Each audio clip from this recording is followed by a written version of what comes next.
uso wako Mungu. Baba, ninakubariki. Baba, ninakushukuru.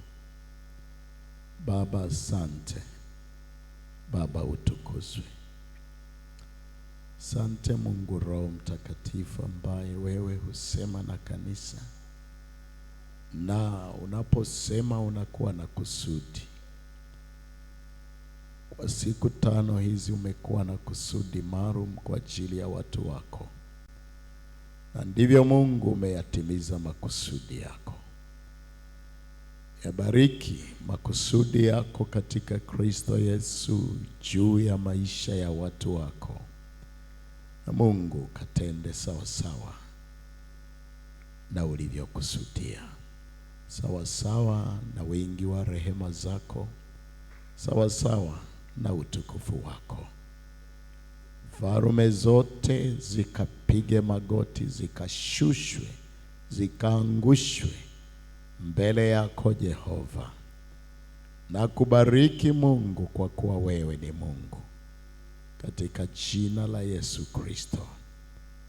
Mahali hapa wewe ni Mungu, ni Mungu wa watu wako, ni Mungu wa maagano, ni Mungu wa makusudi, ni Mungu wa utukufu. Nakupa heshima Mfalme, katika jina la Yesu Kristo aliye hai. Amen.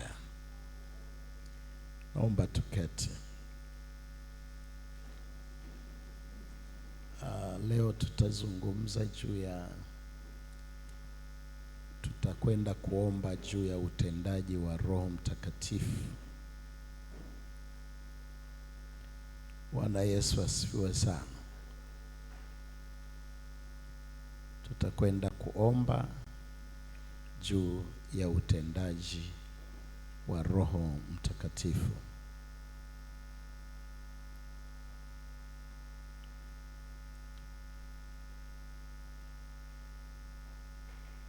Ndio ombi letu la leo, kuomba juu ya utendaji wa Roho Mtakatifu.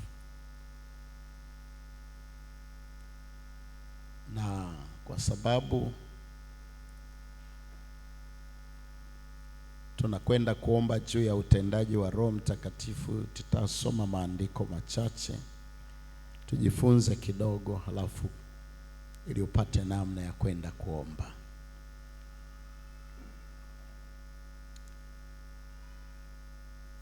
Bwana Yesu asifiwe.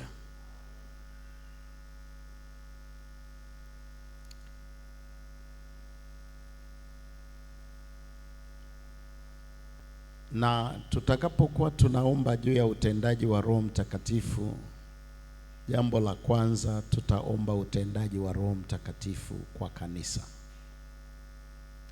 Tutaombea utendaji wa Roho Mtakatifu kwa kanisa la Mungu. Jambo la pili, tutaombea utendaji wa Roho Mtakatifu katika maisha ya mtu mmoja mmoja. Na jambo la tatu, tutaomba utendaji wa Roho Mtakatifu kwa ulimwengu. Mungu anataka kutenda kazi katika maeneo yote hayo matatu.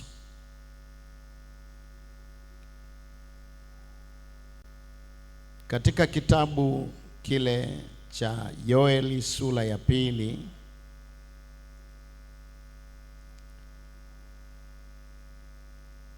Yoeli sura ya 2,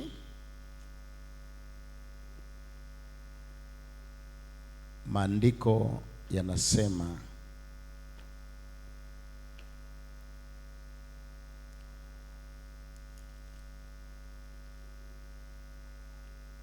juu ya utendaji wa Roho Mtakatifu katika maeneo makuu matatu. Mara kwa mara tunapozungumza utendaji wa Roho Mtakatifu, sisi tunaangalia katika kanisa tu. Tunaangalia katika waliookoka tu. Tunatazamia kwamba Roho Mtakatifu atakwenda kutenda kazi na watu waliookoka tu. lakini sivyo kwa mujibu wa maandiko. Bwana asifiwe. Kwa mujibu wa maandiko, Biblia inasema hivi, ule mstari wa 28,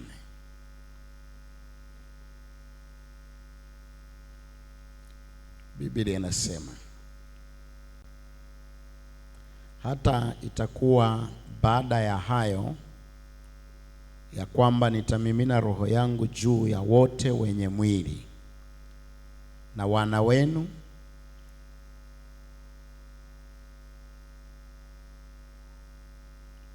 waume kwa wake watatabiri, wazee wenu wataota ndoto, vijana wenu wataona maono.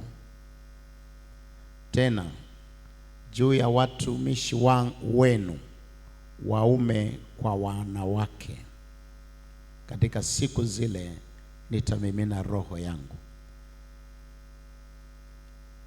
Yaelewe haya maneno. Kwa nini imewagawa? Kwanza imeanza wote wenye mwili. Wenye mwili ni kina nani? Hello? Naomba tuzungumze tu. Wenye mwili ni kina nani?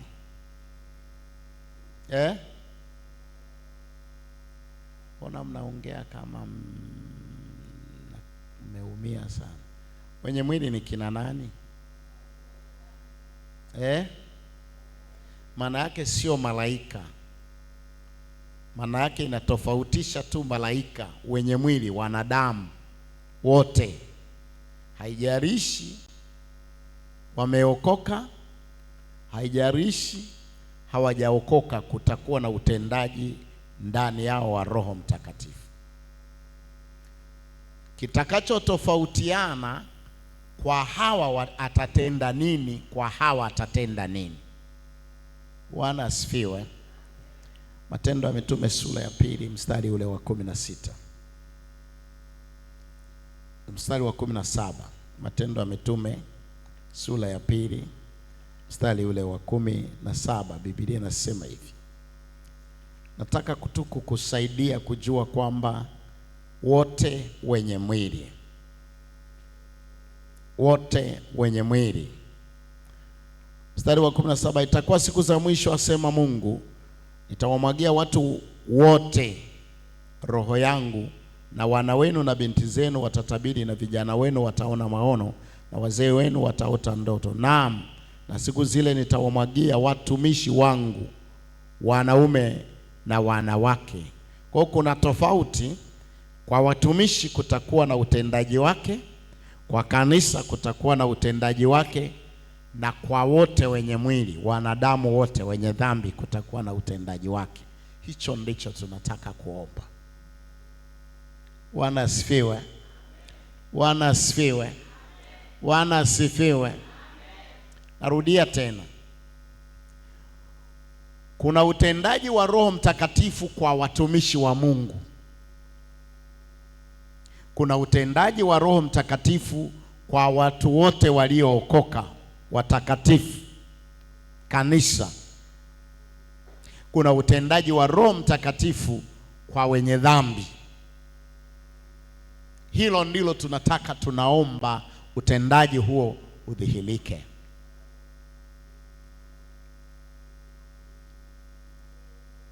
Hicho ndicho tunachomlilia Mungu kwetu leo kitokee.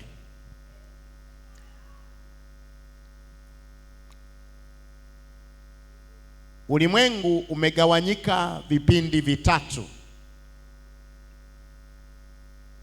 Ulimwengu umegawanyika vipindi vitatu. Tunaweza tukasema kipindi cha Agano la Kale cha maandiko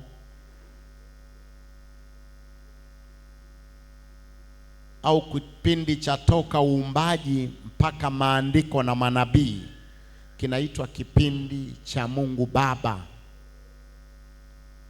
Kinaitwa kipindi cha Mungu Baba.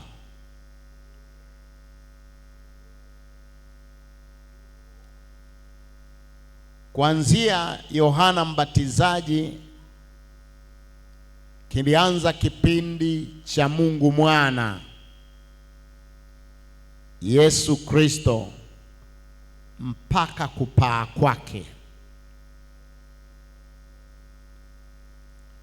Kuanzia Pentekoste mpaka unyakuo wa kanisa ni kipindi cha Roho Mtakatifu.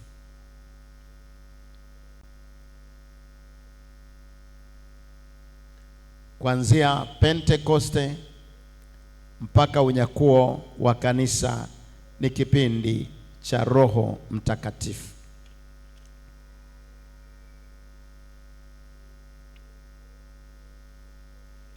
Kwa hiyo tunapoomba, tunaomba utendaji katika maeneo makuu matatu. Nitamani tu likalili hivyo hilo, kama ana sitapata muda mwingi wa kufundisha. Tuombe utendaji wa Roho Mtakatifu kwa wenye dhambi.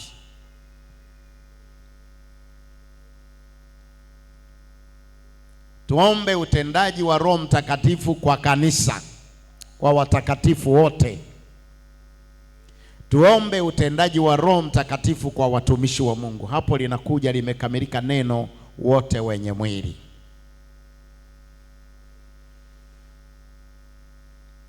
Labda tujaribu kuangalia mgawanyo huu ukoje.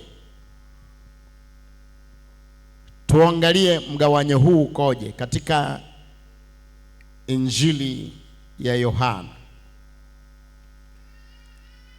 Tuangalie mgawanyo huu unavyokaa na utendaji huu unavyotenda kazi katika makundi haya matatu, kujumlisha yapate watu wote wenye mwili, ili kupata watu wote wenye mwili. Sura ya 16 kitabu cha Injili ya Yohana, sura ya 16, nitaanza kusoma mstari wa 8 mpaka ule wa 11. Biblia inasema, naye akisha kuja huyo atauhakikishia ulimwengu kwa habari ya dhambi, kwa sababu hawaniamini mimi. Utendaji wake kwa habari ya wenye dhambi, anakuja kusadikisha, kuwahakikishia juu ya dhambi zao. Kwa tuombe utendaji huo. Sisi kama tuko pamoja, tuko pamoja. Hata kama wimbo tu utaimbwa, hata kama ni tangazo tu litabandikwa, hata kama ni tracks itadondoshwa njiani, mtu akiiona ikiandikwa tu Yesu ni Mwokozi, Roho Mtakatifu amhakikishie yeye ana hatia. Yaani ndicho kazi ya Roho Mtakatifu.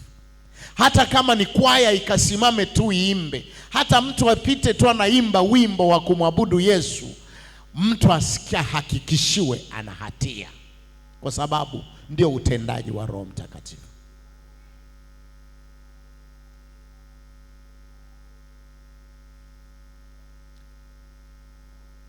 Nakumbuka siku moja tulianzisha mtindo, tulikuwa watu 5, miaka hiyo ya 80 huko.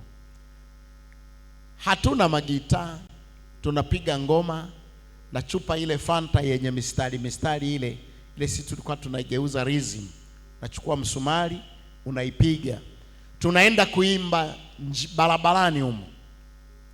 Tukiimba, watu wakisikia, wanasikia kutubu. Jumapili wanatafuta kanisa. Kwa nini? Utendaji wa Roho Mtakatifu. Watu wanahisi hatia. Naomba niyasome tena haya maandiko. Naye akiisha kuja atauhakikishia ulimwengu kwa habari ya dhambi na haki na hukumu. Kwa habari ya dhambi ni ulimwengu, ni wenye dhambi, ni utendaji wa Roho Mtakatifu kwa watu wasiookoka. Tuombe uwepo.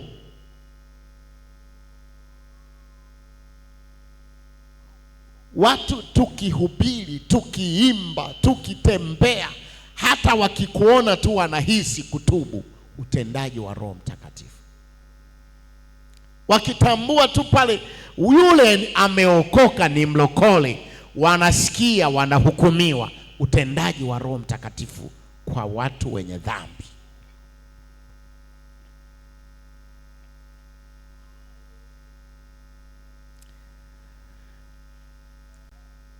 Mstari wa 9 anasema, kwa habari ya dhambi, kwa sababu hawakuniamini mimi, na kwa habari ya haki, kwa sababu mimi naenda zangu kwa Baba wala hamnioni tena. Hii kwa sababu ya haki ni kwa ajili ya kanisa.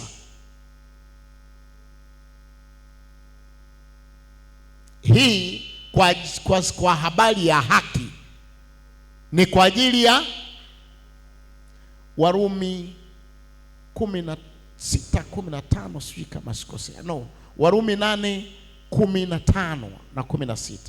Warumi 8. Warumi 8.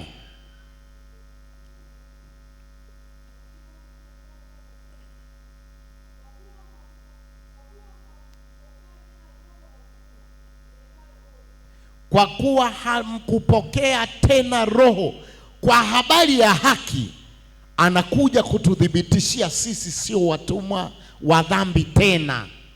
Utendaji wake, sikilizeni, Roho Mtakatifu asipotenda kazi ndani yako ya kukuhakikishia wewe umeokoka, utakuwa unaambiwa unalaana, unajihisi unalaana, kumbe wewe hauna utumwa tena, hauna laana tena. Ila sasa kwa sababu hakuna utendaji wa Roho Mtakatifu, kwani mtu akishiba ajui kama ameshiba? Hata mtoto akishiba anakataa kula, kwa sababu ana uhakika ya kwamba sina njaa, nimeshiba, nimeridhika. Hebu soma tena.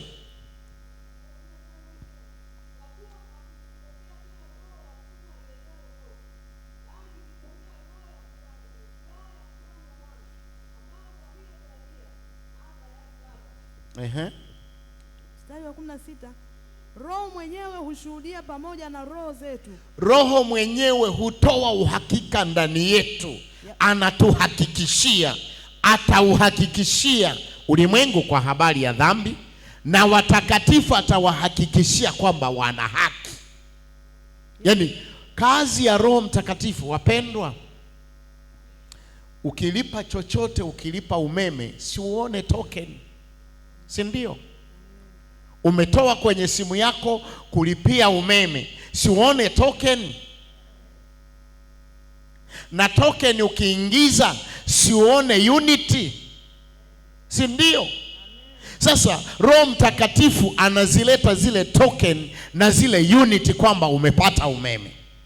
Ndani ya mtu anamletea uhakika kwamba wewe umeokoka. Tuombe watu wa Mungu wapokee Roho Mtakatifu ndani ya kanisa na ndani ya mtu mmoja mmoja, apokee uhakika kwamba yeye ni mtakatifu. Maana akijisikia moyoni kwamba ameokoka, hata akiomba atasikia hakika atapokea. Haleluya. Ukiomba unajisikia una dhambi, hupati uhakika wa kupokea. Soma tena. Mstari wa 16 anasema, Roho mwenyewe hutushuhudia pamoja na roho zetu ya kuwa sisi tu watoto wa Mungu. Roho mwenyewe hushuhudia pamoja na roho zetu, huweka ushahidi ndani ya roho zetu, huweka ushuhuda ndani ya mioyo yetu, ndani ya akili zetu, ndani ya roho zetu, ndani ya fahamu zetu kwamba mimi, unaona nani, kina Danieli wametupwa kwenye moto, wanaambia hamtii mfalme nyinyi, jeuri, walokole gani wabishi hivyo, mfalme ametangaza amheshimu hata mfalme. Wametupwa, kesho yake anakuja anawaita anawaambia, enyi Shadraka, Meshaki na Abednego, je, Mungu amewaweka hai humo ndani ya moto? Maana siwezi kuja kuchungulia, nitakufa. Hebu itikeni kama mko hai humo motoni. wakasema hivi,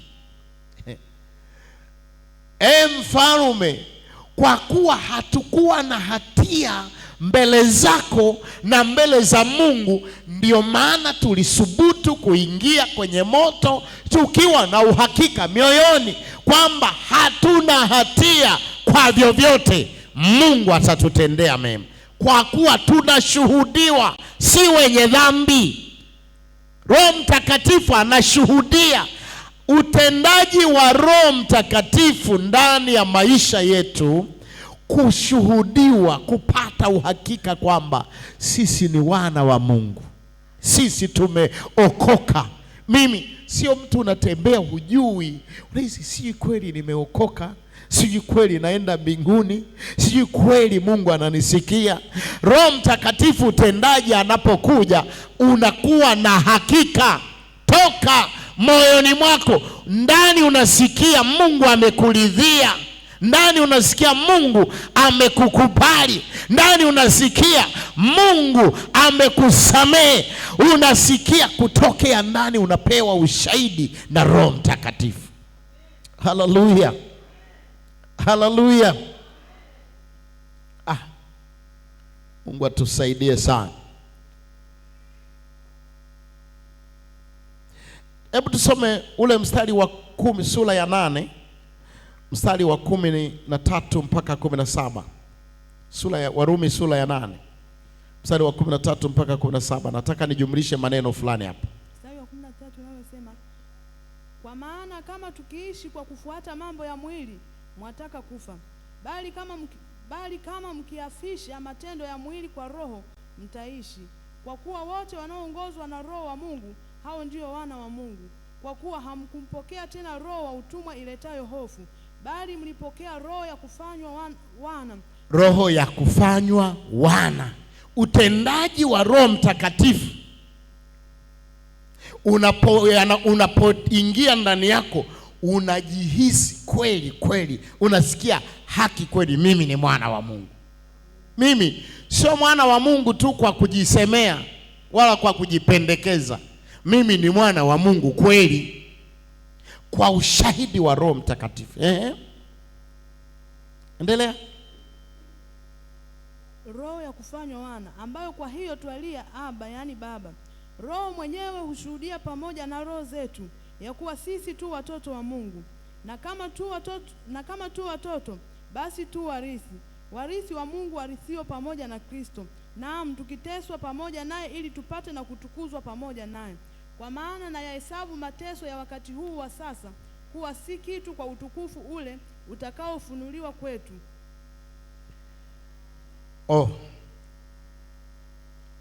Andika hivi: utendaji wa Roho Mtakatifu ndani yetu, hata hatia na dhambi tulizozitenda ambazo bado zina ushahidi, huwa Roho Mtakatifu anaachilia nguvu ya utakaso.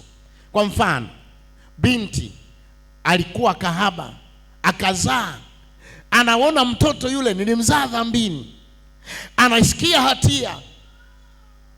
Mtu alipigwa akavunjwa mkono kwenye wizi, akakatwa mkono, kwa hiyo ana mkono nusu kwa sababu ya ushahidi wa wizi wake. Ametobolewa jicho kwa sababu ya wizi, anayaona hayo, lakini Roho Mtakatifu huachilia utendaji wa kusikia kuachiliwa kana kwamba hakutenda dhambi kabisa. Ndio utendaji wa Roho Mtakatifu. Naomba nisome hapa Petro wa kwanza sura ya kwanza mstari wa 2. Petro wa kwanza sura ya kwanza mstari wa 2. Petro wa kwanza sura ya kwanza mstari wa 2.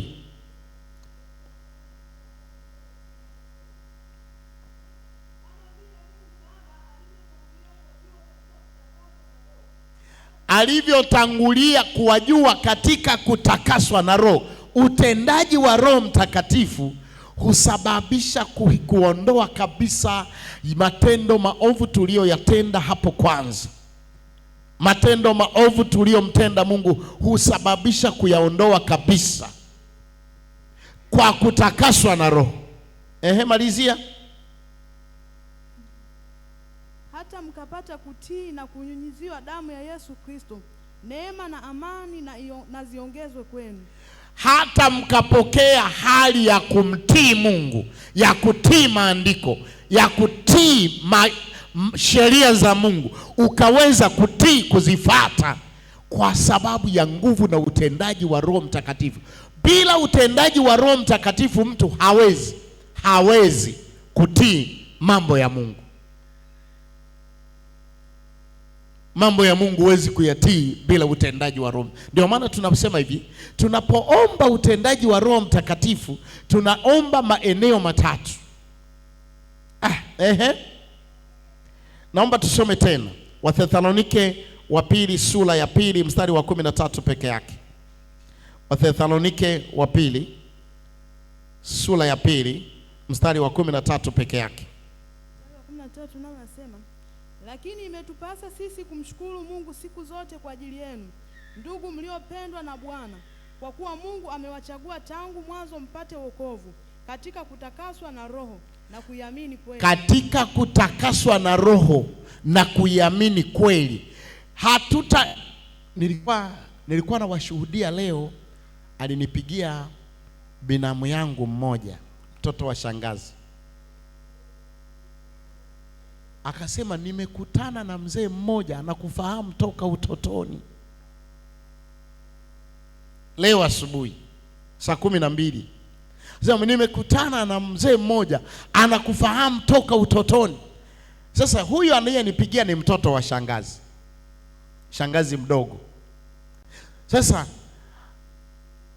anasema, shangazi, mimi yeye anamuita mama mkubwa. Sasa mama mkubwa, mimi watu walikuwa wanamsema ni mchawi, nashindwa kuamini.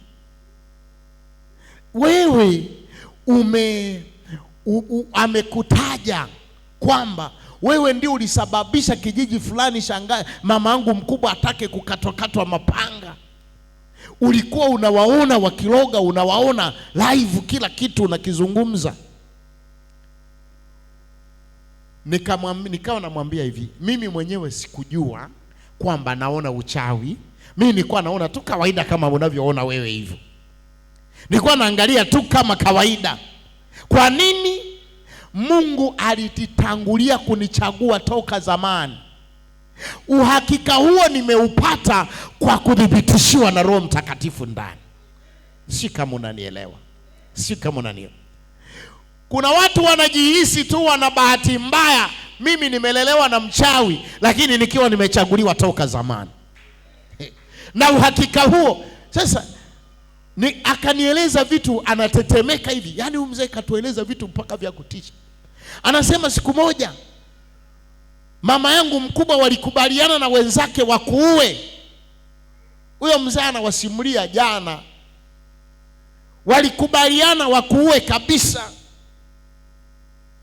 Na walipokubaliana, ukiwa unachunga ndama na kondoo mahala fulani, wakatumwa bibi na babu mmoja, wewe ukawaona wenzako wakafikiri umelukwa na akili. Unaposema nyinyi mnataka kunifanya nini, wenyewe hawawaoni. Mpaka ukampiga. Huyu ametueleza. Sasa nilichaguliwa. Hebu yarudie tena hayo maandiko. Yaani nataka nikusaidie. Omba utendaji wa Roho Mtakatifu ndani yako, ndani ya mtu, ndani ya kanisa, ndani ya mtu mmoja mmoja, upate kutambua haki ya kuchaguliwa kwako.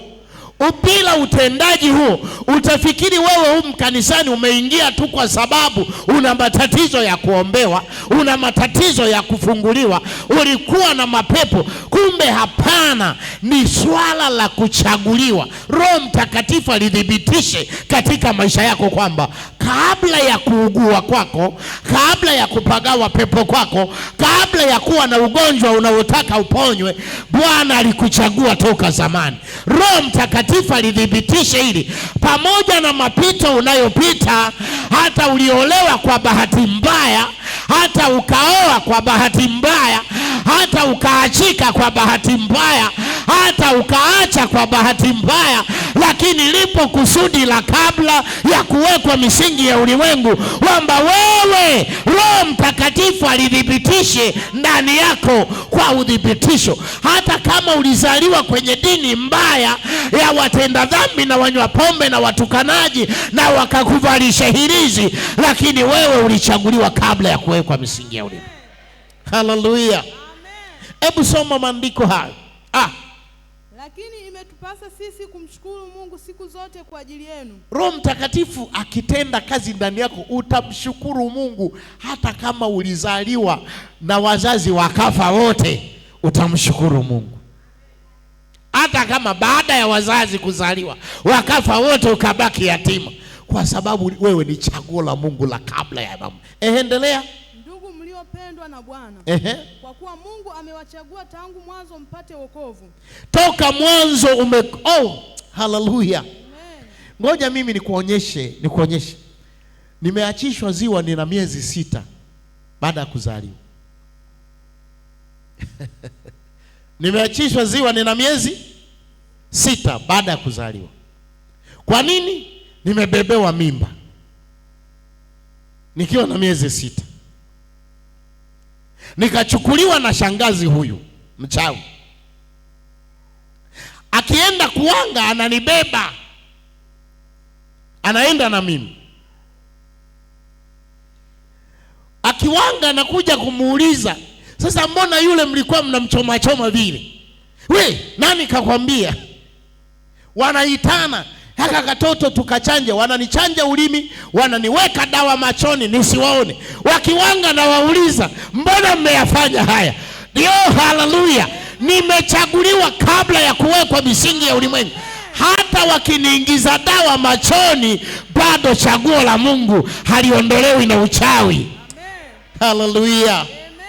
Lakini haya yataonekana halisi ndani yako, na wewe ujitambue, mimi ni chaguo la Mungu toka zamani, baada ya utendaji wa Roho Mtakatifu ndani yako. Soma. Katika kutakaswa na Roho, kuamini kweli. Katika kutakaswa na Roho na kuamini kweli. Nilimalizia hili nihame niende la mwisho. Katika Warumi sura ile ya 8, tuanzie mstari wa 28 mpaka 31. Au twende tu mpaka 30. Tuanzie mstari wa 28. Warumi 8:28 mpaka 30. Nikuonyeshe jinsi ambao ukiomba utendaji wa Roho Mtakatifu kwa watakatifu, kwa waliookoka. Hebu tusome hapo. Warumi 8:28 nayo nasema, nasi twajua ya kuwa katika mambo yote Mungu hufanya kazi pamoja na wale wampendao katika kuwapatia mema. Kumbe Roho Mtakatifu utendaji wake ndani. Hii habari imeanzia kwenye lile neno hushuhudia pamoja na roho zetu, ule mstari wa 16. Hii habari imeanzia hapo kwamba inasababisha utendaji wa Roho Mtakatifu ndani yetu. Tujue kwamba Mungu hutenda kazi na wale wampendao katika kuwapatia mema wale wampendao. Utapata ushahidi kwamba mimi Mungu atanitendea mema. Hata usipopata ushahidi huo, mawazo hayo, hisia hizo, hujisikii kwamba mimi ni wa kutendewa mema, hauwezi kupokea mema. Ona, mtu akipata hiyo, anaenda kwa Yesu, anamwambia, Bwana Yesu, nimekuja uniponye, mponye mwanangu. Anamwambia, chakula cha watoto hawapewagi mbwa. Anasikia mimi hata mbwa anapataga makombo. Yaani anajisikia mimi nitatendewa mema tu na Yesu. Haleluya. Haleluya. Mimi atanitendea. Yaani Roho Mtakatifu ndani anaachilia hisia za kutendewa mema. Roho Mtakatifu ndani akiingia, unasikia utendaji wa kujisikia ninakaribia kupokea mema ya Mungu. Ninakaribia kuona mema ya Mungu. Niko kwenye mazingira ya kutendewa mema na Mungu. Niko kwenye nafasi kwenye zamu ya waliotendewa mema ya Mungu. Sasa na hizi ni zamu yangu. Oh, haleluya, haleluya. Mimi ninaposimama mbele yako katikati ya watumishi wa Mungu, ninasikia ni zamu yangu ya kutumiwa na Mungu. Yaani katika wahubiri, wachungaji, wainjilisti, walimu, mimi ndio nahisi, najisikia nimefika kwenye level, kwenye majira, kwenye saa ya Mungu kutembea na mimi, ya Mungu kunitumia mimi, ya Mungu kunisikia mimi, ya Mungu kunisemesha mimi, ya Mungu kunitendea. Wakati utendaji wa Roho Mtakatifu ukiingia ndani, unaanza kusikia katika wanadamu wanaokaa chini ya jua, Mungu ni mimi anakwenda kunitendea mema. Katika mema ya Mungu yaliyobaki, yamebaki kwa ajili yangu, wala si kwa ajili ya mtu mwingine. Katika majibu ya Mungu yaliyobaki, mimi ndiyo yananiijia. Oh, naona mbingu zimenifungukia mimi, naona mbingu zinanielekea mimi. Mema ya Mungu, Roho Mtakatifu, utendaji wake unakupa kusikia hivyo. Hebu soma hayo maandiko, soma. Yaani wale walioitwa kwa kusudi lake. Maana wale aliowajua tangu asili, aliwachagua tangu asili, wafananishwe na mfano wa mwana wake, ili yeye awe mzaliwa wa kwanza miongoni mwa ndugu wengi. Na wale aliowachagua tangu asili, hao akawaita, na wale aliowaita, hao akawahesabia haki, na wale aliowahesabia haki, hao akawatukuza. Umemaliza 30? Umemaliza? Sura ya 8. Hebu endelea mbele. Basi tuseme nini juu ya hayo? Basi tuseme nini juu ya haya? Mungu akiwapo upande wetu, ni nani aliye juu yetu? Utendaji wa Roho Mtakatifu husababisha umwone Mungu amekuelekea wewe. Amen. Yaani Mungu sio wa Elia, sio wa Ibrahimu, sio wa Isaka, sio wa Yakobo, ni Mungu wa Joseph Ngasi. Yaani unajisikia Mungu ni wa kwako wewe. Sijajua kama. Ndio maana natamani omba utendaji wa Roho Mtakatifu ndani yako, utakuwa unaona Mungu ni wa kwako wewe. Yeye asiyemwachilia mwana wake mwenyewe, bali alimtoa kwa ajili yetu sisi sote.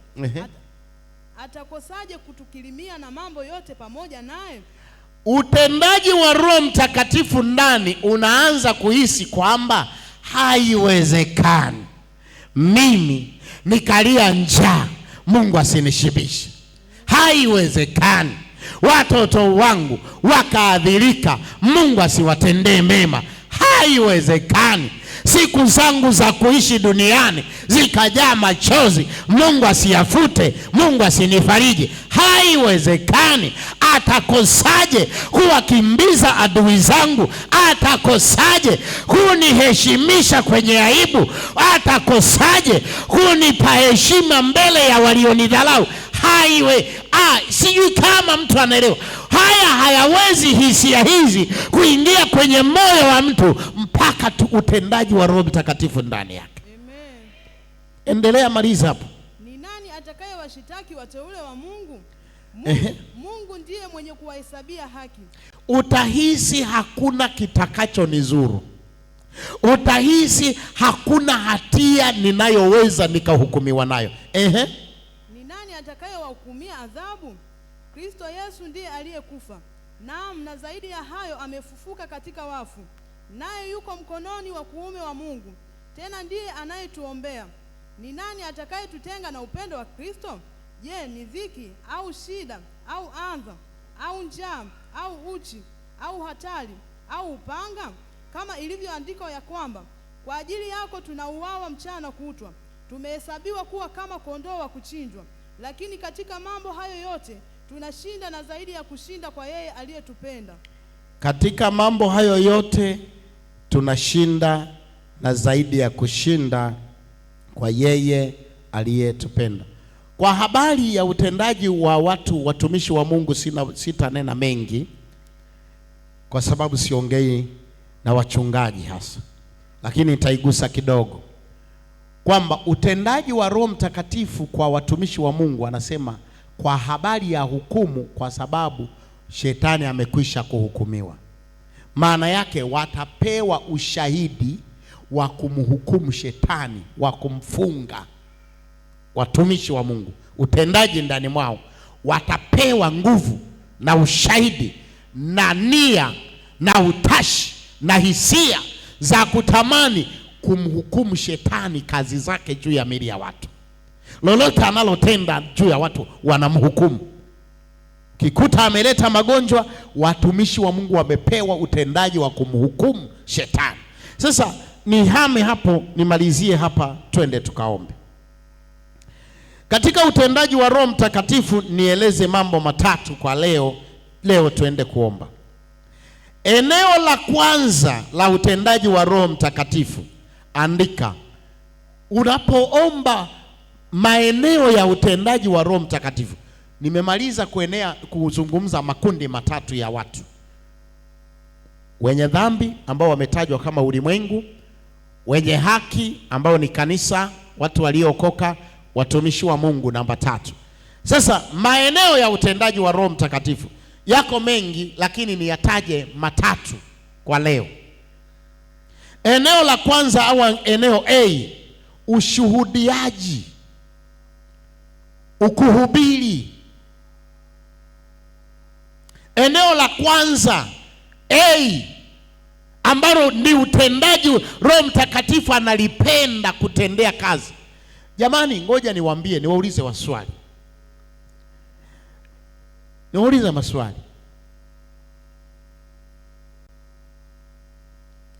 Nani ana mtoto anacheza mpira? Anacheza mpira gani? Basket. Huyu ana mtoto anacheza nini? Mpira. Eneo la utendaji la mchezaji wa mpira ni kwenye uwanja wa mpira. Utampeleka soko la Kariakoo akacheze mpira?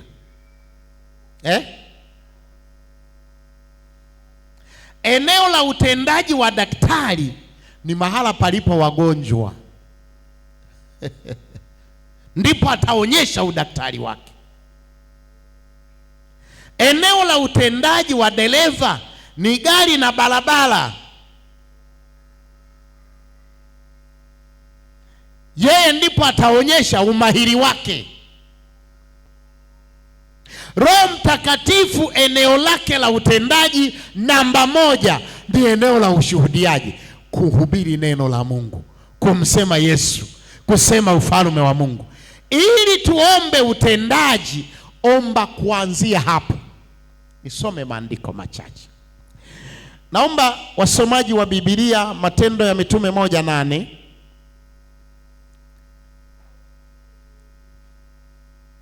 Matendo ya Mitume 1:8. Lakini mtapokea nguvu akiisha kuajilia juu yenu Roho Mtakatifu, nanyi mtakuwa mashahidi wangu katika Yerusalemu na katika Uyahudi wote na Samaria na hata misho wa nchi. Wathesalonike wa kwanza 1:6. Wathesalonike wa kwanza 1:6.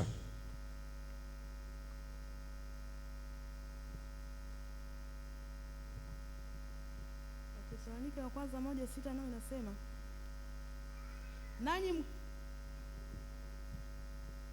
nanyi mkawa wafuasi wetu na wa Bwana, mkiisha kulipokea neno katika dhiki nyingi, pamoja na furaha ya Roho Mtakatifu. Mkiisha kulipokea neno la Mungu kwa furaha, mkaanza kulisema, hiyo ndio utendaji wa Roho Mtakatifu. Nina maandiko mengi, ngoja nikusomee. Wakorintho wa kwanza sura ya 2 mstari wa 4.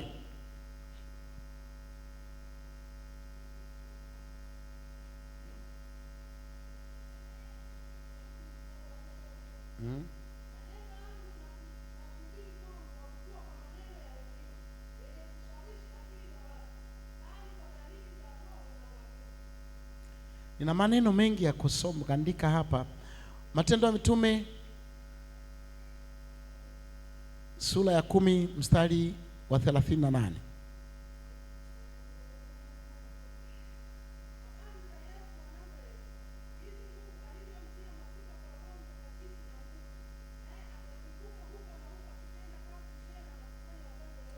Akitenda kazi. Kitu cha kwanza ambacho Yesu aliposhukiwa na Roho Mtakatifu, akaanza kutembea akihubiri bila utulivu. Katika Isaya sura ya 61 anasema, Roho wa Bwana yu juu yangu, amenipaka mafuta ni wahubiri. Sasa niandike tu haya mambo machache alafu nifafanue. Andika hivi: kwa Stefano Roho Mtakatifu alidhihirika kwa kuhubiri. Sura ya 6 ya Matendo ya Mitume na sura ya 7. Kwa Stefano Roho Mtakatifu alidhihirika kwa kuhubiri. Kwa Filipo sura ya 8 ya Matendo ya Mitume alijifunua Roho Mtakatifu kwa kuhubiri, au alidhihirisha matendo yake na utendaji wake kwenye mahubiri.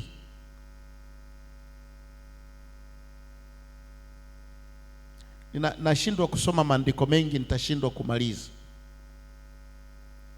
Kwa Filipo, Paulo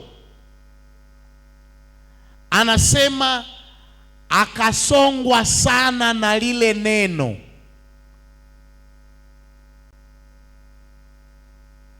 Roho Mtakatifu akamtaharakisha kuhubiri.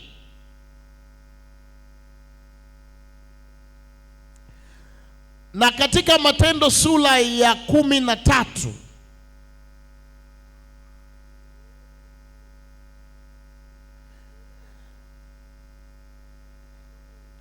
ngoja nimalizie hili, kwa sababu nimalize angalau hapo kwa kusema haya. Nimalize sura ya 13, nisome mstari wa 1 hadi wa 3. Anasema, na huko Antiokia katika kanisa lililokuwako palikuwako na manabii na walimu, nao ni Barnaba na Simeoni aitwaye Nigel na Lukio Mkirene na Manayani aliyekuwa ndugu wa kunyonya wa mfalme Herode na Sauli. Basi hawa walipokuwa wakimfanyia Bwana ibada na kufunga, Roho Mtakatifu akasema, nitengeeni Barnaba na Sauli kwa kazi niliyowaitia. Hebu ona kwamba Roho Mtakatifu anadai nipelekeni kwenye utendaji wangu. Andika hivi, mstari wa 2, Roho Mtakatifu akaamua kuzungumza na kanisa, nipelekeni kwenye uwanja wangu wa kazi.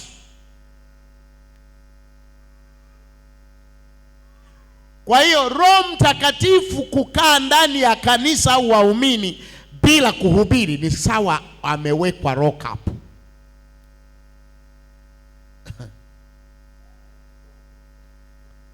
Yeye mwishowe akaamua kuambia, hapana, nitengeeni Sauli na Barnaba kwa kazi niliyowaitia ya kuhubiri, ili nipate kutenda kazi zangu.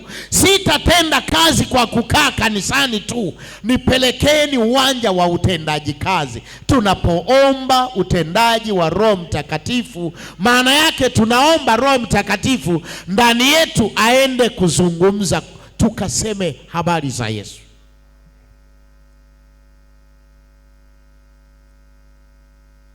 Nitengeni kwa kazi niliyowaitia. Roho Mtakatifu ni uwanja wake, utendaji wake, eneo la kwanza ni kumsema Yesu. Na Roho Mtakatifu, hata kanisa mkitaka vipawa, karama zitokee, mwe waonaji, uwe hakuna linalofichwa kwako, hubiri watu wasiookoka habari za Yesu Kristo. Haleluya.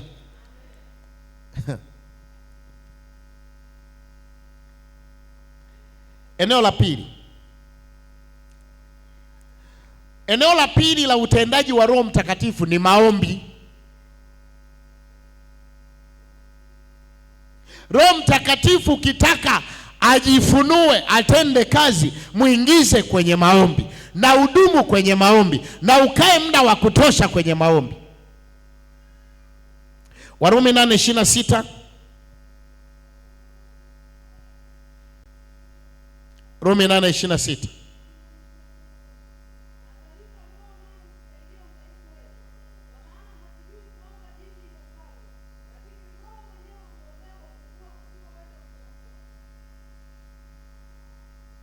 Labda niongeze na andiko lingine ambalo sikupanga kulisoma. Niliongeze nalo hapo.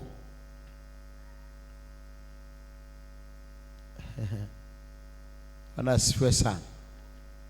Niongeze na hili andiko, sikupanga kulisoma lakini.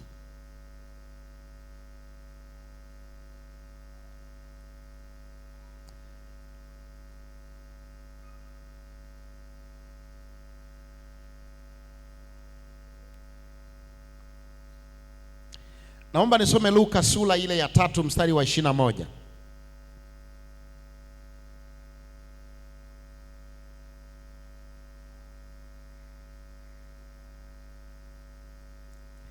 Anasema, ikawa watu wote walipokwisha kubatizwa na Yesu naye amebatizwa, naye anaomba, mbingu zikafunuka, Roho Mtakatifu akamshukia juu yake kwa mfano wa kiwiliwili kama hua. Sauti ikatoka mbinguni, wewe ndiyo mwanangu mpendwa wangu ninayependezwa naye. Sura ya 3 ya kitabu cha Mathayo. Au ni tuanze tu pale sura ya 4. Baada tu ya kubatizwa, mstari wa 4 anasema hivi, sura ya 4 anasema, kisha Yesu alipandishwa na Roho nyikani ili ajaribiwe na Ibilisi. Akafunga siku 40 mchana na usiku, mwisho akaona njaa. Baada ya Yesu kujaa Roho Mtakatifu, kaenda siku 40 kwenye maombi. Bwana asifiwe. Bwana asifiwe.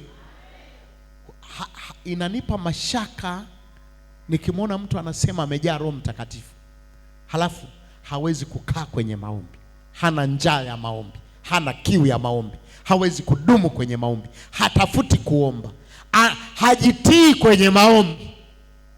Kazi ya utendaji au eneo la pili la utendaji wa Roho Mtakatifu ni kuingia kwenye maombi. Kuingia.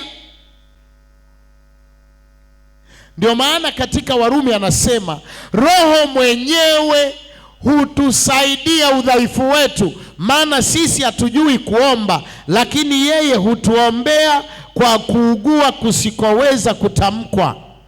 Yeye, eneo la pili la Roho Mtakatifu ni maombi. Katika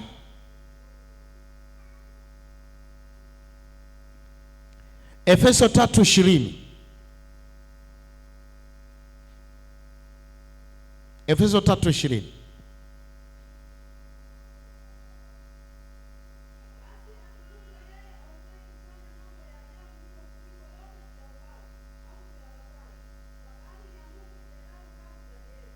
uombaji wetu huwa kuna nguvu inayotenda kazi ndani yetu ambayo ni ya Roho Mtakatifu. Matendo ya Mitume 4:24 hadi 31. Matendo ya Mitume 4:24 hadi 31.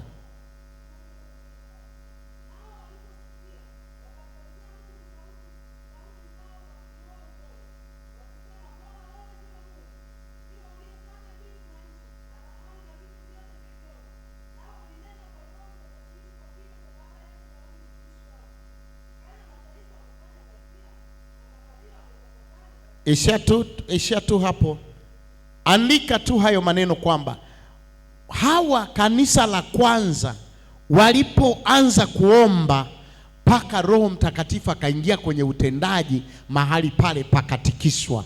Lakini ukisoma sura ya 12 ya Matendo ya Mitume, Roho Mtakatifu alipomwingiza kwenye maombi, magereza yakafunguka, na Herode aliyekuwa anawachinja akafa, wakamweka Roho Mtakatifu kwenye utendaji. Maeneo ya utendaji wa Roho Mtakatifu ni maombi. Eneo la pili ni maombi. Watu kanisa, sikilizeni wana wa Mungu. Mimi ninaogopa, natetemeka, naona Mungu ni kama anasikia kichefuchefu hivi. Anaona tumejaa matatizo, anaona tumejaa majonzi, anaona tumejaa huzuni, lakini yeye anatamani Roho Mtakatifu aingie kazini kwa kuomba kanisa likae kwenye mikesha, kwenye maombi ya muda mrefu, liingie lilie. Linapoingia kwenye maombi kanisa, Roho Mtakatifu anaingia kazini kutenda kazi, ili utendaji wa Roho Mtakatifu uanze. Kanisa la kwanza, Biblia inasema hivi, sura ya 12 ya kitabu cha Matendo ya Mitume, inasema hivi: Herode panapo majira yale yale akanyosha mkono kuwatenda mabaya watu wa kanisa. Panapo majira yale yale akanyosha mkono kuwatenda mabaya watu wa kanisa. Biblia inasema hivi: maana alipomuua Yakobo akaona kuna utulivu, watu hawaombi wala hakuna kelele, akamkamata na Petro akamweka gerezani, asubiri siku za sikukuu zipite, amweke mbele ya hadhara ya watu, amchinje na yeye amkate kichwa. Wakati anasubiri, kanisa likampeleka Roho Mtakatifu kwenye maeneo yake ya utendaji kwa njia ya maombi. Biblia inasema watu wakakusanyika asubuhi, wakashinda wanaomba. Watu wakaomba mpaka usiku. Ilipofika usiku wa manane, ghafula Petro akiwa gerezani, malaika anamwambia vaa twende. Aliposikia neno tu vaa twende, pingu zake mikononi mwake zikafunguka zikadondoka, pingu zake miguuni pake zikafunguka zikaachia, akavaa. Akamwambia nifuate. Anatembea, mlango wa kwanza ukafunguka, mlango wa pili ukafunguka, milango na mageti yote ya gereza yakafunguka. Akaenda kukuta watu wanaomba. Roho Mtakatifu yuko kazini. Wakati yuko kazini Roho Mtakatifu akaingia kazini kwa maombi ya watakatifu. Tunapoomba utendaji wa Roho Mtakatifu, maana yake tuwajibike kwenye maombi, ndio tutamuona Roho Mtakatifu. Ndicho kipindi hicho utakuta Herode kaandaa mkutano wa kuwatukana kanisa. Anaongea mimi ndio mfalme, Warumi wameniweka mimi. Wakati anaongea, Biblia inasema hivi, malaika wa Bwana akampiga. Tuna mambo yanatutishia kwa sababu hatujamuingiza kwenye utendaji Roho Mtakatifu. Kuna watu watakuwa wanakufa huko, kumbe ni maadui waliokuwa wanakutafuta, hata wewe hujui. Wanakujifia tu kwa sababu walikuwa wanakukusudia mabaya. Mungu atatuma malaika, atawapiga. Roho Mtakatifu akiingia kwenye utendaji. Sijui kama kuna mtu ananielewa. Nimeshuhudia mara kadhaa kwamba niliitwa na mke wangu, tukawekewa pisto. Wanamwambia mke wangu, jiandae kuwa mjane. Sio kwenye ndoto, live.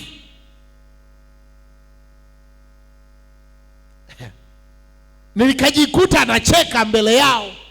Nikawaambia ninachokijua jambo moja, mauti zilizonitafuta ni nyingi, lakini nimesimama kwa sababu Bwana amelikusudia. Kuna kazi naifanya, kuna watu nawaendea, kuna roho natakiwa kuzitoa dhambini, kuna watu natakiwa kuwaelekeza kwa Mungu. Nikamwambia mimi nitaendelea kuwepo na nitaendelea kuwepo. Wale watu ndani ya mwezi mmoja, wanne wote wakafa. Mmoja akafia Iringa, mwingine akafia Mbezi, yaani katika mazingira tofauti. Mweke Roho Mtakatifu kwenye utendaji. Kuna vitu unaviogopa, Roho Mtakatifu anatamani mweke. Eneo la utendaji la pili ni maombi. Sijui kama nimalize hapo. Katika Wakorinto wa kwanza sura ya 14 mstari wa 15. Hebu soma hapo. Wakorinto wa kwanza 14:15 hadi 18.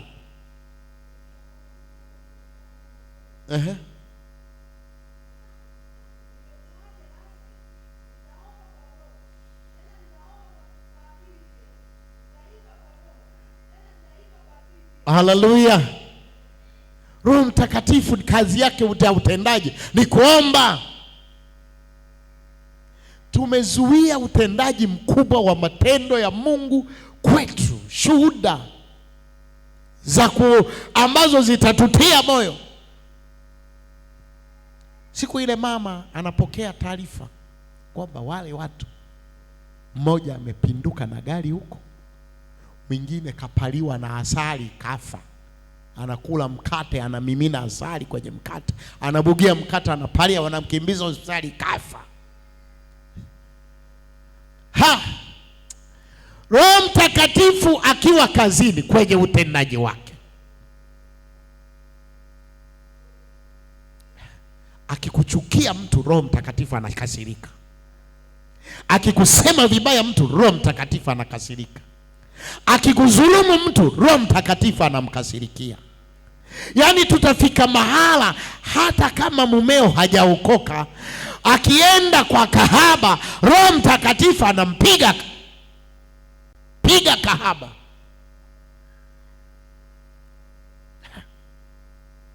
Wakitaka kudhulumu haki za mwanao popote, Roho Mtakatifu, Herode ambaye anadhulumu haki za watu wa Mungu, akapigwa na chango, akafia jukwaani anahutubia. Haleluya. Eneo la mwisho sio la mwisho kwa leo, nafanya matatu. Kuimba.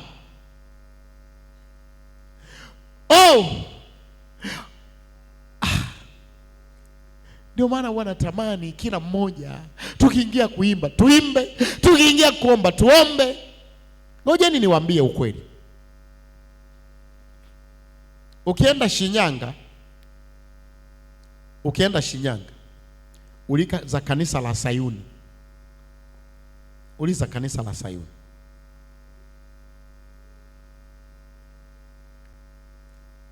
Pale kuna dada mmoja anaitwa ni mama mkubwa sasa, anaitwa Irene, ni mtu wa Singida.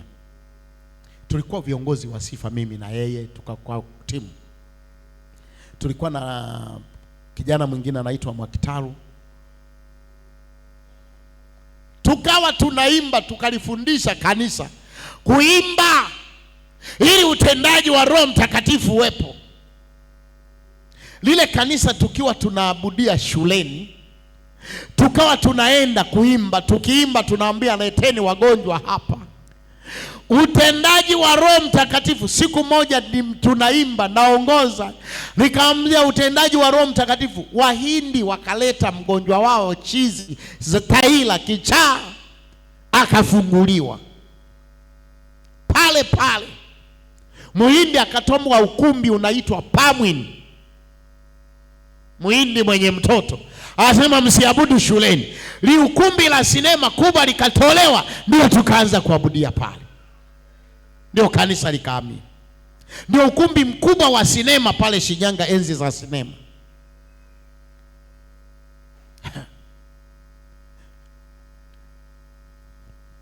Matendo ya Mitume sura ya 16 mstari wa 25 hadi 30. Kuimba ni utendaji wa Roho Mtakatifu. Unamweka Roho Mtakatifu katika utendaji. Kuimba. Kwa hiyo tumeona maeneo makuu matatu. Eneo la kwanza kushuhudia neno la Mungu. Eneo la pili kuomba. Eneo la tatu kuimba. Hebu soma hapo 25 hadi 30.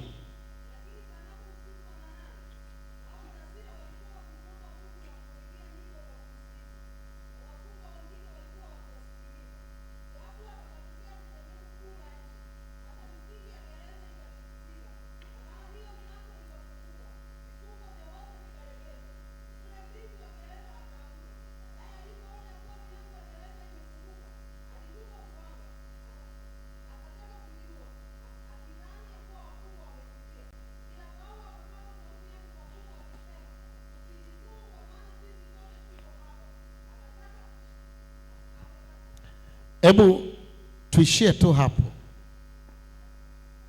Wakaanza kuimba.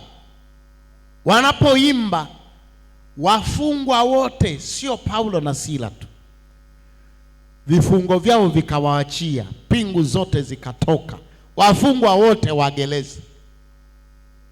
Roho Mtakatifu yuko. Nilipowaambia wanafunzi kufanya discussion kwamba kwa nini vifungo vya wahalifu si wahalifu hao, yeah? Eti si wamekosea, wamekamatwa kwa makosa, gereza zima pingu zimedondoka, wafungwa wote wako huru, milango ya gereza yote imeachia, Mungu kafungua wafungwa. Roho Mtakatifu ameingilia kati kwa njia ya kusifu. Haleluya, haleluya, haleluya, haleluya. Hebu najaribu, naomba tufanye hivi. Tutafute Jumapili moja tufanye sifa na kuabudu tu. Mwenye shida yake amabudu Mungu tu. Tuimbe tu. Kila mmoja atafunguliwa kwa kumwimbia Mungu tu, kwa kumsifu na kumwabudu Mungu. Tukawa pale Pamwin, tunakwenda hapo, tunakaa, tukianza sifa tunawaambia wenye shida waje hapo, wenye mapepo waje hapo, vipofu waje hapo, viziwi waje hapo, walemavu waje hapo. Watu wakaanza kufunguliwa maeneo ya kuomba utendaji wa Roho Mtakatifu. Simama. Haleluya, haleluya. Omba utendaji wa Roho Mtakatifu katika maisha yako. Haleluya, haleluya. Wapendwa, kabisa kutoka ndani yangu namsikia Roho Mtakatifu anashangilia kukutana na shida za watu. Leo omba Roho Mtakatifu atende kazi. Mwambie Roho Mtakatifu, naomba haya maeneo matatu nianze kuhubiri, niwe na shuhudia watu, ili utendaji wako uwepo. Niwe naomba, niwe na sifu, ili nione utendaji wa Roho Mtakatifu.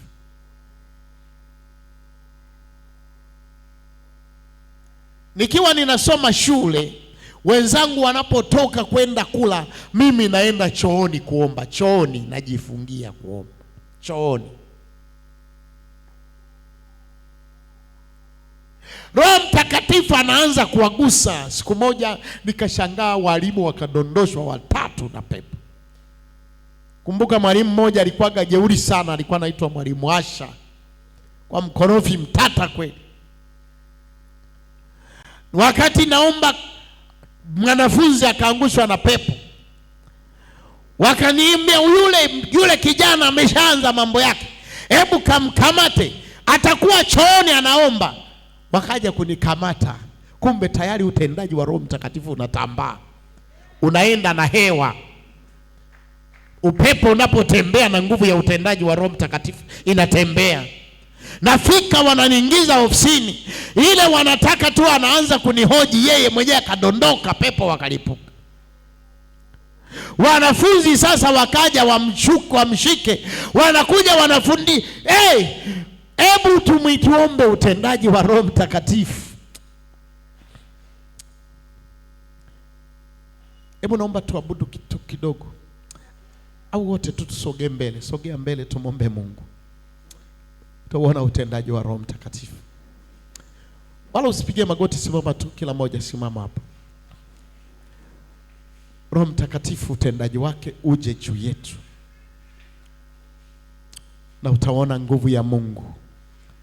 Utaona Mungu anapigana mwenyewe, magereza yanaachia, pingu zinaachia, vifungo vinaachia, kila aina ya uzito. Utendaji wa Roho Mtakatifu naanza. Roho Mtakatifu anataka kutenda kazi katika kanisa. Tunapoabudu, watu wajisikie kuja kumwamini Yesu hapa. Utendaji wa Roho Mtakatifu utembee kokote waliko.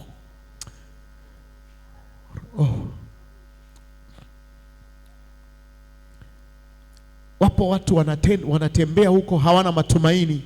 Utendaji wa Roho Mtakatifu waanze kuota ndoto, wawazi waote ndoto, wanaokolewa waote ndoto, kuna mkono wa Mungu unawashika uwatoa kwenye mateso yao, wamwone malaika wa Mungu anayewafungua. Mungu yupo hapa, Roho Mtakatifu yuko hapa.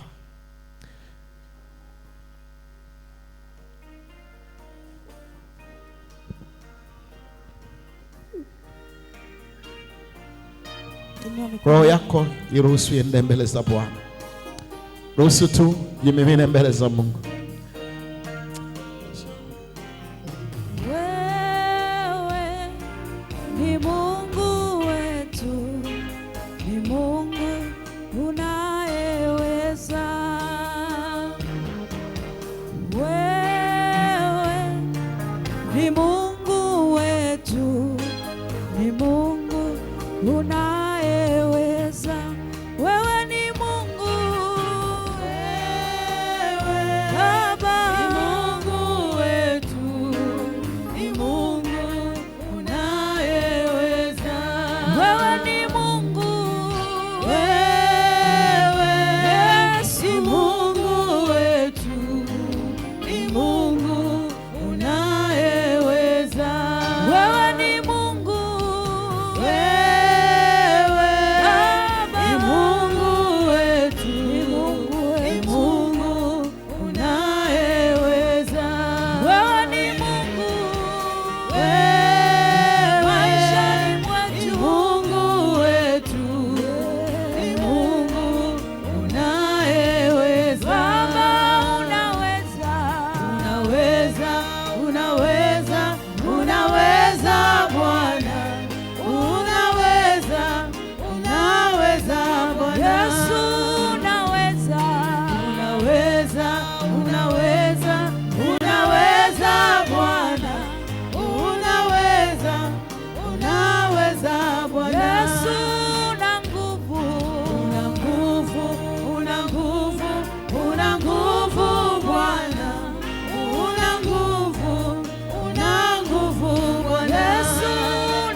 Hebu wote mwambie Roho Mtakatifu, naomba utendaji wako.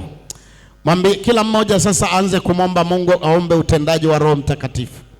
Kila mmoja omba kwa maneno yako, omba utendaji wa Roho Mtakatifu kuanzia kwako. Jiombee wewe mwenyewe kwanza utendaji wa Roho Mtakatifu. Anza kuomba kwa ajili yako kwanza.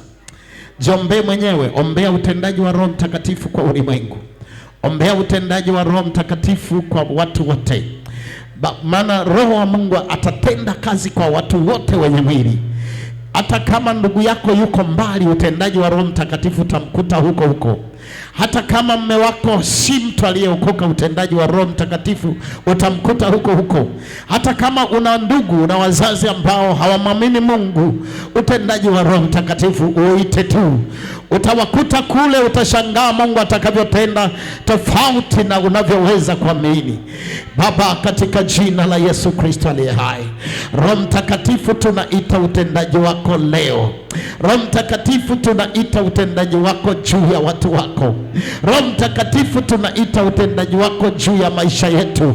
Roho Mtakatifu tunaita utendaji wako sasa. Roho Mtakatifu tunaita utendaji wako wa kutudhibitishia, wa kutuhakikishia haki yetu mbele za Mungu, kwamba sisi tumechaguliwa, kwamba sisi ni chaguo la Mungu, kwamba Mungu anakwenda kututendea mema, kwamba Bwana ametuchagua kwa makusudi yake. Roho Mtakatifu, nenda kadhihirisha utendaji wako sasa, katika jina la Yesu Kristo aliye hai. katika jina la Yesu Kristo aliye hai. Roho Mtakatifu, ninaita utendaji wako ndani ya nafsi za wanawake na wanaume katika jina la Yesu Kristo aliye hai. Roho Mtakatifu, ninaita utendaji wako, ninaita utendaji wako kwenye mahitaji ya watu, ninaita utendaji wako kwenye nafsi za watu, ninaita utendaji wako kwenye roho za watu, ninaita utendaji wako kwenye mili ya watu, ninaita utendaji wako kwenye mazingira yao, ninaita utendaji wako Roho Mtakatifu katika jina la Yesu Kristo aliye hai, katika jina la Yesu Kristo aliye hai. Roho Mtakatifu, tenda sasa. Ninaita utendaji wako Roho Mtakatifu, ninaita utendaji wako Roho Mtakatifu, ninaita utendaji wako kwa watu wote hawa, wote wanaofadhisikia neno hili.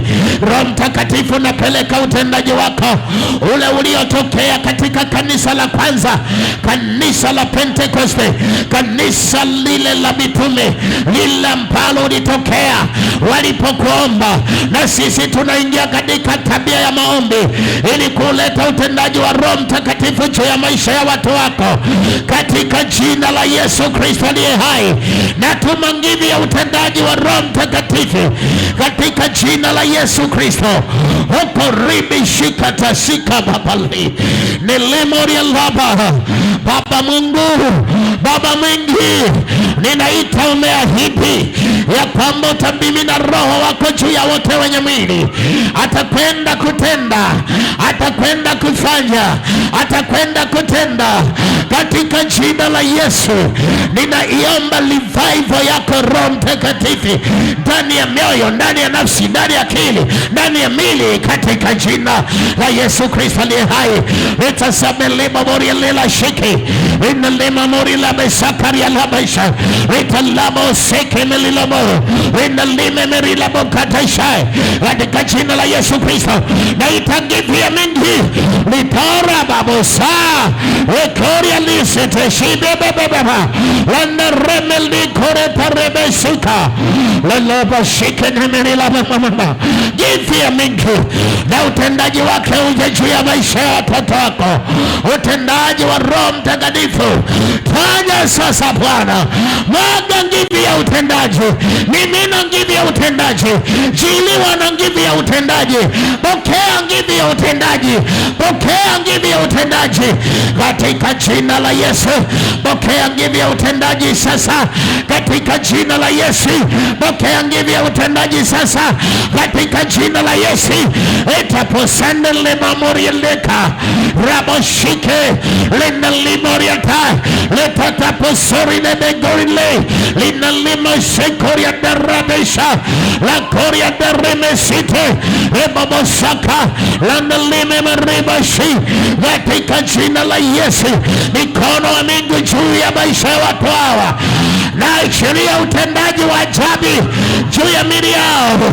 Roho Bwana sambori begorila sika rambori analipoto siki leta lebo bosoko nilibeshi lena lamori lebo soka leta libo koriate katika jina la Yesu Kristo.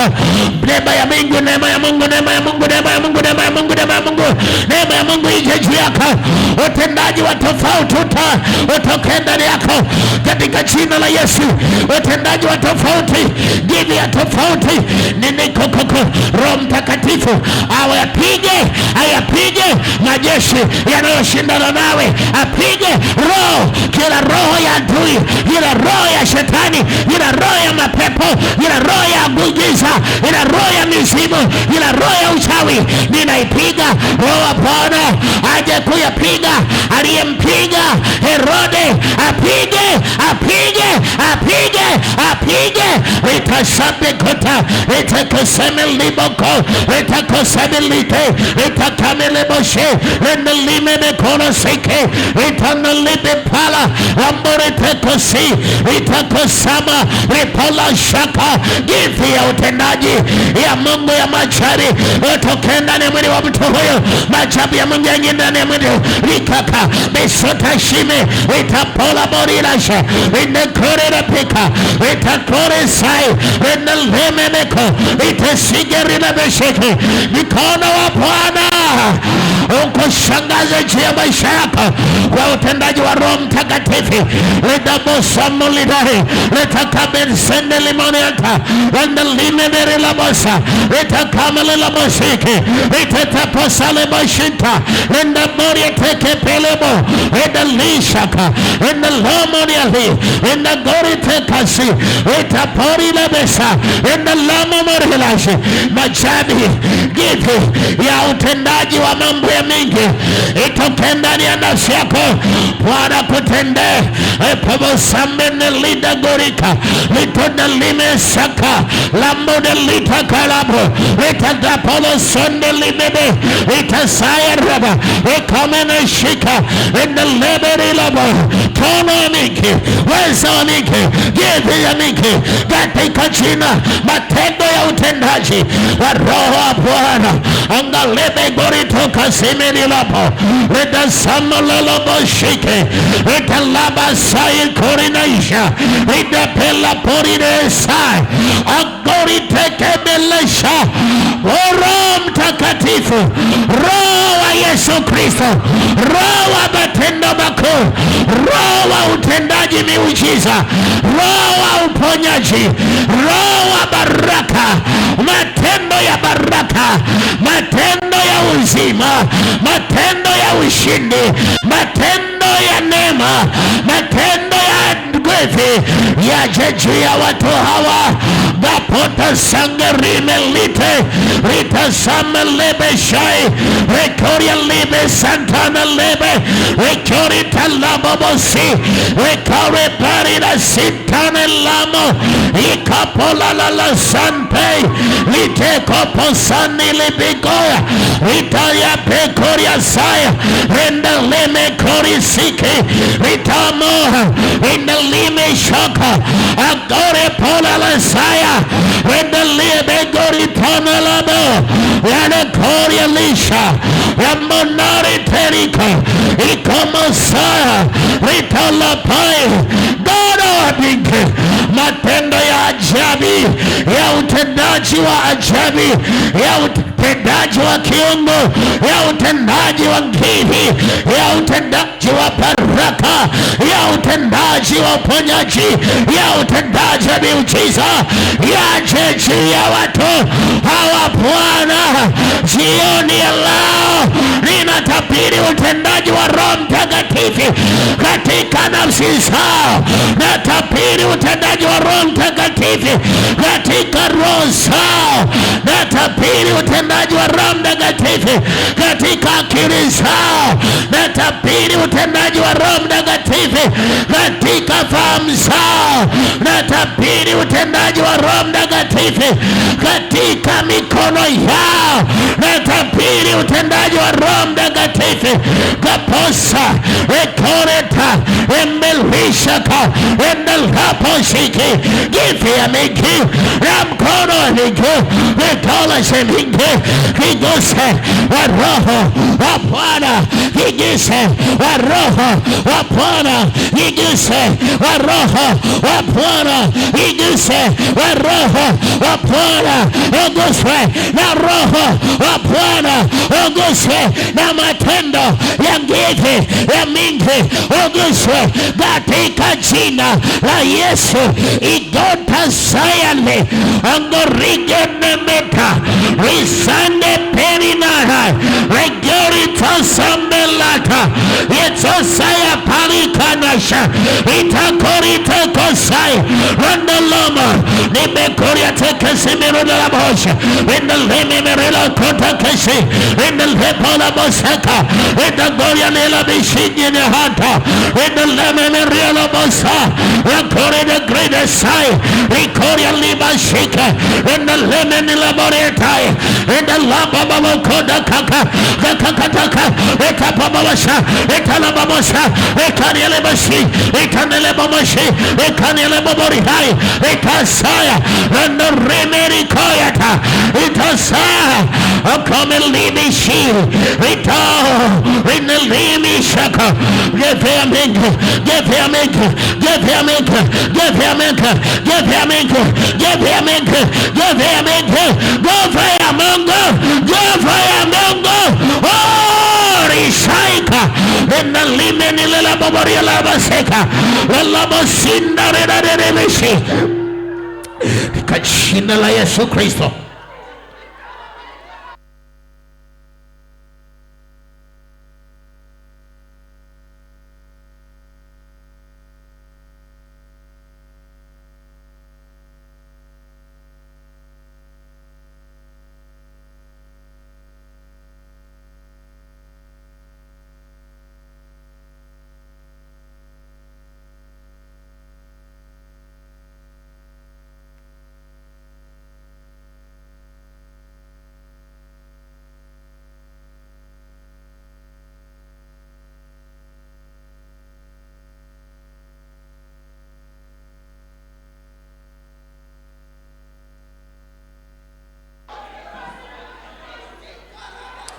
Matendo ya Mungu yache juu ya watu wako Mungu.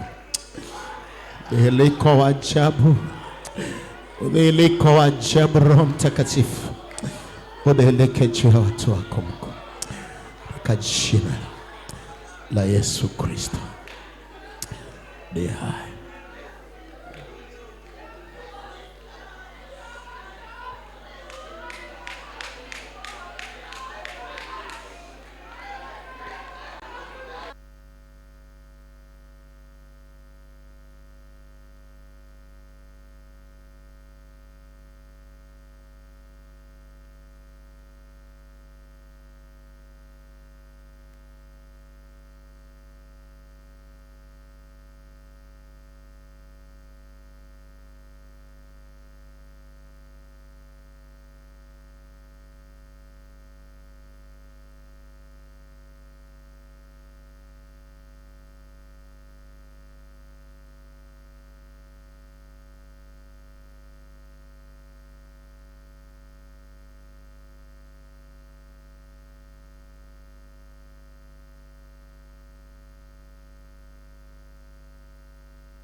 Ninatamani Roho Mtakatifu aweke alama kwenye moyo wako kwamba usikie kutendewa mema na Mungu leo. Roho Mtakatifu anataka aweke alama kwenye moyo wako, kwenye akili yako. Usikie kutendewa na mema na Mungu. Uone mema ya Mungu yakiwa kwa ajili yako. Uone faraja ya Mungu ikiwa kwa ajili yako. Uone upendo wa Mungu kiwa kwa ajili yako. Uone fadhili za Mungu zikikuelekea. Katika jina la Yesu Kristo aliye hai. Matendo mema ya Mungu yaje kwako sasa. Uso wa Mungu kakuelekee katika jina la Yesu. Uso wa Mungu uelekee kwako sasa. Uso wa Mungu uelekee kwako sasa. Uso wa Mungu kakuelekee sasa. Uso wa Mungu kuelekea sasa. Uso wa Mungu kuelekea sasa. Mkono wa Mungu unyoke kukutendea mema. Mkono wa Mungu unyoke kukutendea mema dakika hii. Katika jina la Yesu Kristo, mkono wa Mungu kutendea mema. Mkono wa Mungu kutendea mema. Matendo ya Roho Mtakatifu yaanze sasa hivi. Kwa jina la Yesu. Nasikia kuna utendaji unaanza sasa hivi. Nasikia kuna utendaji unaanza dakika hii. Ndani ya watu wa Mungu kuna utendaji unaanza sasa hivi. Roho Mtakatifu anaanza utendaji dakika hii. Katika jina la Yesu pokea sasa utendaji huu. Katika jina la Yesu pokea utendaji wa Roho Mtakatifu na utendaji wa matendo yake sasa. Katika jina la Yesu, nguvu ya Mungu inaingia ndani yako. Matendo ya ajabu na uwezo wa Mungu unaingia ndani ya mwili wako sasa. Matendo ya ajabu na uwezo wa Mungu unaingia ndani ya mtu. Kuna miujiza inafanyika sasa hivi. Nguvu ya Mungu inatembea katika jina la Yesu. Italibi shikaria labisha kaparabiko. Itasamuri na rianda ramako. Gata kasike ni merinda lepa shita lapo. Rika kana senkari lepa shitai. Rika kaka. Matendo ya Mungu yanaanza sasa. Kwa watu wa Mungu, pokea matendo ya Mungu. Pokea matendo ya Mungu na utendaji wake sasa. Katika jina la Yesu Kristo ni hai. Endelipo shaka karibe gorila lapo. Rita sankari de pilla poshai. Rika kakamelita. Pokea matendo ya Mungu na utendaji wake. Give ya Mungu yanze sasa. Katika jina la Yesu Kristo. Opopoborita saya lai. Renda lebe gorita kosemelito rapo. Rekesheli garapo lalata. Itada sankori na libigerila. Ranalisha shaya. Lamorita korea kekekesh. Rita lapo la saika dalema. Rinalita korea ketada poporo saika. Rita korea da libeke shaka da rapa. Rita lime nilai rapo sai. Rekola la peshi. Gifi ya mingi inatembea. Roho wa Bwana ameshuka. Atende mema, atende matendo makuu katika maisha ya watu. Ikamashikure takaria belela. Pokea. Akamarebe sikeshi. Linalime menela haya. Ninaziona pingu zinakatwa na Roho Mtakatifu.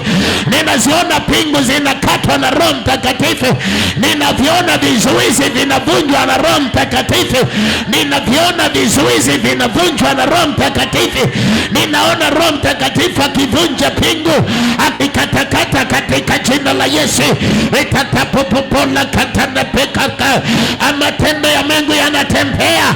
Matendo ya Mungu yanatembea. Yanakwenda mpaka nyumbani mwako. Yanakwenda mpaka kwenye uchumi wako. Yanakwenda katika jina la Yesu. Roho Mtakatifu anatenda. Lipapapa koria sikatane pako. Rikatako selibe goria lipasha. Lenda lemekene deko kakapalapo. Ritata sambona rikataka. Rita libe gondi sikene lipole shaka. Renda lama marama seko. Rama liba bebepe. Roho Bwana anatembea na matendo makuu ngiviki ikabisike tapola lelabo inaleme morialisha kaka. Anga limeitika, mbingu zimefunguka. Roho Bwana anatembea kugusa maisha ya watu. Litakorite kamedoride gashi inaleme melikorepa repasaya rabe inalime goriataya repalabo sike inaleme merikoka. Give ya mingi. Maajabu ya Mungu yaguse maisha ya wanawake. Maajabu ya Mungu yaguse maisha ya wanaume. Maajabu ya Mungu yaguse maisha ya watoto. Maajabu ya mingi yafuatilie uzao wako. Roho Mtakatifu matendo yake yafuatilie. Oreka kama lembe sikota etaposaira endoriana rebeko. Oweza ragifi ya mingi letano regamo apola sikerilabo itamerina beshika landa lime grita rapo itakori samborina la baba rapori ya rinako katika jina la Yesu. Mapenzi ya mingi yanadhihirika. Utukufu wa Mungu unafunuliwa. Matendo ya ajabu yanatembea katika jina la Yesu Kristo aliye hai. Litashuka Roho wa Bwana. Roho wa Mungu anatembea katika maisha ya watu. Ligone lebako inesemeri laba itasangerika lambone toripika itoko samberine lipola labo ishaika. Give ya Mungu ulimwengu wakakutendee katika jina la Yesu.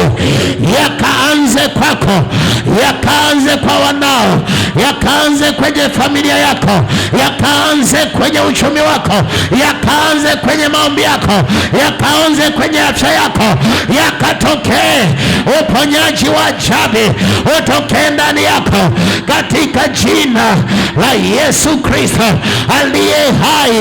Bwana akutendee mema katika jina la Yesu Kristo. Huyu Herode aliyekukusudia mabaya, aliyenyosha mabaya mkono ili kukutenda mabaya, Roho wa Bwana mpige katika jina la Yesu. Matendo ya Roho ya Mtakatifu yampige huyo Herode, huyo Herode. Hiyo roho ya kukuharibu, hiyo roho ya kukuharibu ipigwe na matendo ya Roho Mtakatifu, ipigwe na nguvu ya Roho Mtakatifu. Yeye ni moto ulao, yeye ni moto ulao, yeye ni moto ulao, yeye ni moto ulao. Ateketeze, ateketeze kwa jina la Yesu.